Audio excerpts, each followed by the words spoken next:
পাকিস্তানি একজন মুসলিম যুবক, সে সব সময় অ্যাডাল্ট ভিডিও দেখতো। তার এই গুনাহের কারণে তার কি করুণ পরিণতি হয়েছিল আপনি যদি এটা শুনেন, আপনার কলিজাটা কেঁপে উঠবে, আপনি আপনার নিজেকে ধরে রাখতে পারবেন না। ওই যুবক অ্যাডাল্ট ভিডিওর প্রতি এত পরিমাণে অ্যাডিক্টেড ছিল, সে অ্যাডাল্ট ভিডিও দেখার জন্য বড় একটা অ্যাডাল্ট সাইট থেকে অনেক টাকা খরচ করে সে লাইফ টাইমের সাবস্ক্রিপশন কিনেছিল এবং সেই ওয়েবসাইটের অ্যাক্সেস সে তার নিজের বন্ধু বান্ধবকেও দিয়েছিল। সে তার সকল বন্ধু বান্ধবকে নিয়ে অ্যাডাল্ট ভিডিও দেখতো। ঘটনাক্রমে একদিন যুবক ভয়ঙ্কর গাড়ি অ্যাক্সিডেন্ট করে মৃত্যুবরণ করলো। তার লাশটা যখন বাড়িতে নিয়ে আসা হলো, এলাকার মানুষ তার লাশ দেখতেছে, অনেকে বলতেছে এই ছেলে তো নামাজ পড়তো, এই ছেলে তো রোজা রাখতো, এই ছেলেটা ভালো ছিল, কিন্তু তার ভিতরে এত ভয়ঙ্কর একটা গুনাহ যে ছিল এটা তার বন্ধু বান্ধব ছাড়া অন্য কেউ জানতো না। সকলে মিলে তাকে দাফন করে যখন বাড়িতে চলে আসলো, ওই ছেলের মা গভীর রাত্রে মোনাজাতে আল্লাহর কাছে দোয়া করতেছিল, আল্লাহ আমার ছেলে যদি কোনো ভুল করে থাকে তুমি আমার ছেলেকে ক্ষমা করে দাও, আমার ছেলের কোনো গুনাহের কারণে তুমি তাকে জাহান্নামে দিও না, তার কবরটাকে জান্নাতের টুকরা বানায় দাও। দোয়া করতে করতে মা এক পর্যায়ে ঘুমিয়ে পড়লো।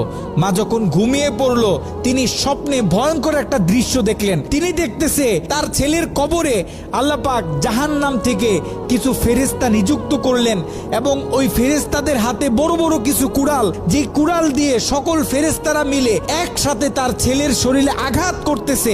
যদি তার ছেলের হাতে আঘাত করে তাহলে হাতটা কেটে দূরে গিয়ে পড়তেছে, যদি পায়ে আঘাত করে তাহলে পাটা কেটে দূরে গিয়ে পড়তেছে। তার ছেলে ভয়ঙ্কর ভাবে চিৎকার দিতেছে। ছেলের ভয়ঙ্কর চিৎকার শুনে মায়ের ঘুম ভেঙে গেল। মা উঠে আবার তাহাজ্জুদ নামাজের জন্য প্রস্তুতি নিলেন, আল্লাহ তাআলার কাছে দোয়া করতেছেন।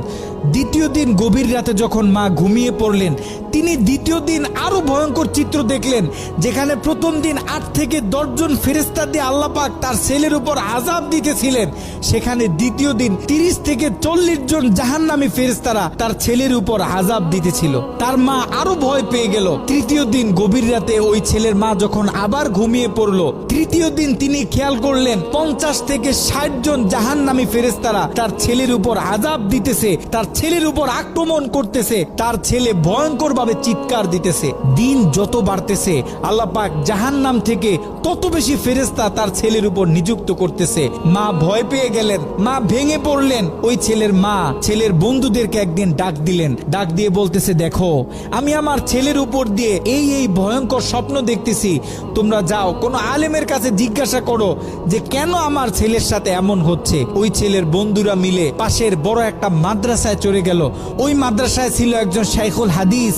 তার কাছে গিয়ে যখন পুরো স্বপ্নটা ব্যাখ্যা করা হলো, শাইখুল হাদিস স্বপ্নটা শুনে তিনি থরথর করে কাঁপতেছিলেন। শাইখুল হাদিস ওই ছেলের বন্ধুদেরকে জিজ্ঞাসা করতেছে, তোমাদের বন্ধু দুনিয়াতে থাকা অবস্থায় এমন কি কোনো গুনাহ করত যেই গুনাহ তার মৃত্যুর পরে এখন অন্য মানুষ করতেছে? তখন ওই ছেলের বন্ধুগুলো মাথাটা নিচের দিকে আসামির মতো দিয়ে চোখের পানি ছেড়ে বলতেছে, হ্যাঁ আমাদের বন্ধু এমন একটা গুনাহ করত যেই গুনাহটা সে পৃথিবী থেকে চলে যাওয়ার পরেও এখন আমরা করতেছি, আমাদের থেকে অন্য মানুষেরা করতেছে, তাদের থেকে অন্য মানুষেরা করতেছে।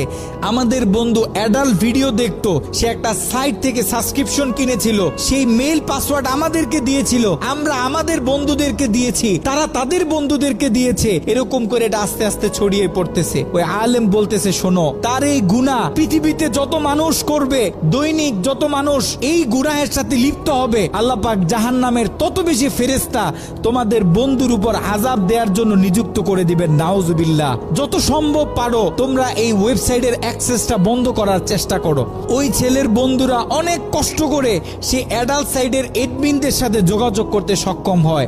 তারা সেই এডমিনদেরকে জানায়, এই অ্যাকাউন্টের যে মালিক সে গত কয়েকদিন আগে মারা গেছে, আমরা চাই এই অ্যাকাউন্টটা চিরদিনের জন্য বন্ধ করে দেয়া হোক। কিন্তু সেই এডমিন প্যানেল থেকে সেই ছেলের বন্ধুদেরকে জানানো হলো যে এটা কশ্চিন কালেও সম্ভব না, কারণ আমাদের থেকে যারা লাইফ টাইম সাবস্ক্রিপশন নেয় তারা হচ্ছে আমাদের প্রিমিয়াম কাস্টমার।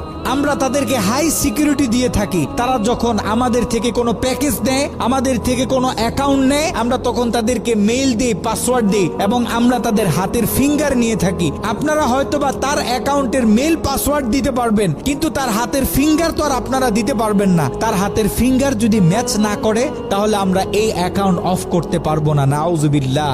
একটু চিন্তা করে দেখেন, ওই ছেলের রেখে যাওয়া অ্যাকাউন্ট থেকে যত মানুষ খারাপ কাজে লিপ্ত হবে, যত মানুষ পর্ন ভিডিও দেখবে, তত গুনাহ তার আমল নামায় যেতে থাকবে।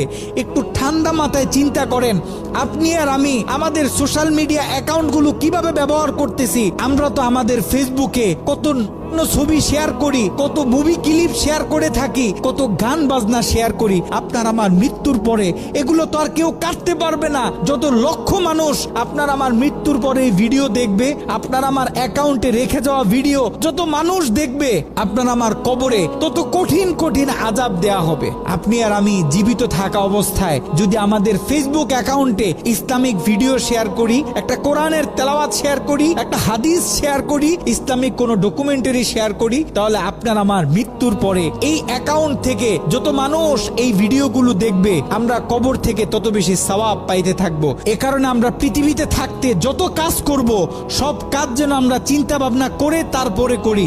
এমন কোনো কাজ করব না যে কাজ আমার মৃত্যুর পরে আমার কবরে আযাব বাড়ি